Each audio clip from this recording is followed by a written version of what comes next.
باعث افتخار و سرفرازی ما ملت تمدن آفر فرهنگی است که امروز از پیام پیشوای معظم ملت دیدن کردیم، تماشا کردیم.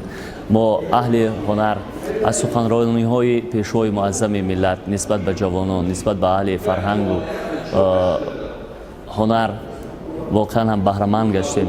واقعا هم امروز تاجیکستان ما رشد میکند زیر سیاست خردمندانه و فرهنگ پرورانه پیشوای معظم ملت و امروز ما را از توسط پیشوای فرهنگ سالار ملت میشناسند جهانیان و در حقیقت باعث فرحمندی است که امروز صاحب استقلالی کشور توانست ملت تاجیک را معرفی بسازد. از پیشوای ملت با احیا نمودن انمین فرهنگی ملت تاجیک باز هم ملت تاجیک را در عرصه جهانی معرفی ساخت و ببینید که در سال 2023 15 پیشنهاد فرهنگی پیشوای معظم ملت در یونسکو تصدیق شد.